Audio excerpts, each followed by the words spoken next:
আপনার স্ত্রী আপনার আটু খায়? কি করে খাবে? হারামখোর সারাদিন বিড়ি টানছে।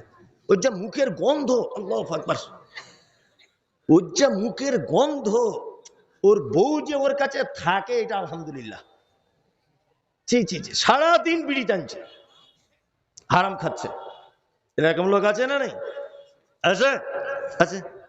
ফজর আজান দিচ্ছে মুয়াজ্জিন মসজিদে, আসসালাতু খায়রুম মিনান নাওম। একজন মুসল্লির উচিত কি? তাড়াতাড়ি করে উঠে মিসওয়াক করবে, দাঁতন করবে, দাঁতন করতে করতে মসজিদে যাবে, এটাই তো তার উচিত।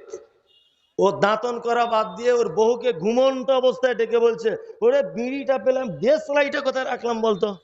হারামখোর বাড়িতে বিড়ি ধরিয়ে মসজিদের গেটে বিড়ি ফেলে অজু করে মসজিদে ঢুকছে, মানে ফেরেশতারা বুঝতে পেরেছে কোন চিজ ঢুকছে।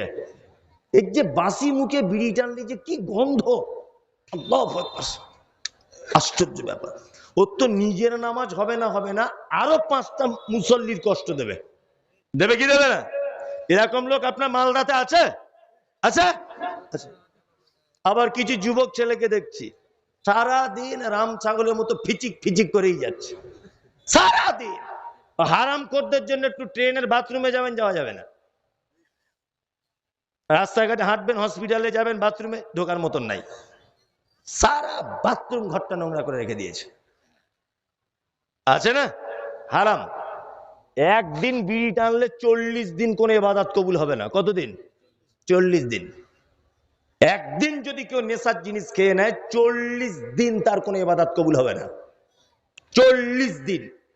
আর এই 40 দিনের ভিতরে যদি লোকটা মারা যায়, তার যদি ইবাদতই কবুল না হয়, তাহলে বুঝে নেন, আপনি বুঝে নেন সে থাকবে কোথায়।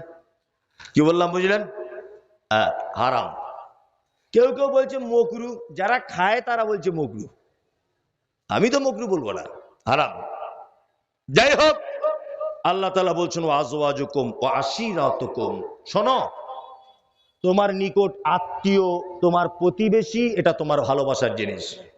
ওয়া আমওয়ালুন ইকতারাফতুমুহা, তোমার উপার্জিত সম্পদ, তোমার এটা ভালোবাসার জিনিস। ওয়া তিজারাতুন তাকশাউনা কাসাদাহা, আল্লাহ বলছেন তোমার ব্যবসা, এটা তোমার ভালোবাসার জিনিস। ওয়া মাসাকিনু তারজাউনাহা, আর তোমার বাড়ি হচ্ছে তোমার ভালোবাসার জিনিস।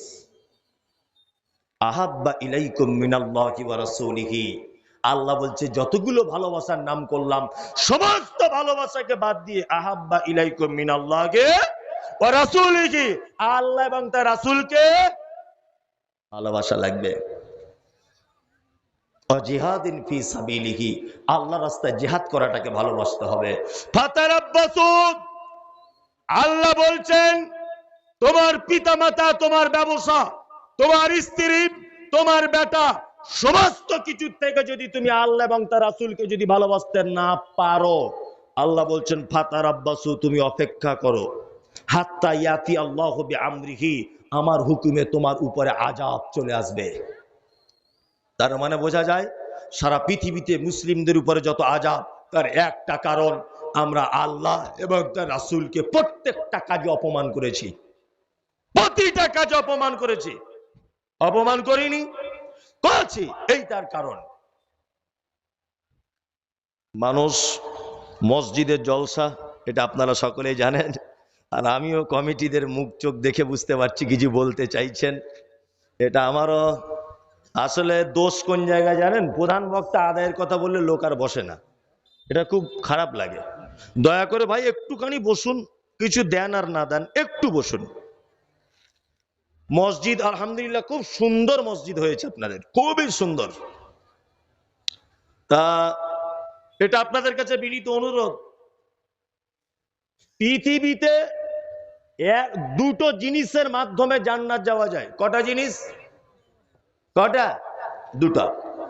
এক, যারা চলে যাচ্ছেন দয়া করে বলছে 5টা মিনিট আপনি বসুন, এটা আপনার কাছে আমার অনুরোধ, 5 মিনিট একটা কথা শুধু বলতে দেন আমাকে। আমি জানি আদায়ের কথা বলবো বলেছি, আপনি চলে যাচ্ছেন, কিন্তু আমি তাও বলবো টাকা না দিলেও আপনি বসুন। আপনাকে কেউ পকেট থেকে তো বার করতে যাচ্ছে না টাকা, বসে থাকুন। এবার একটা মূল্যবান কথা আপনাকে বলছি। এক,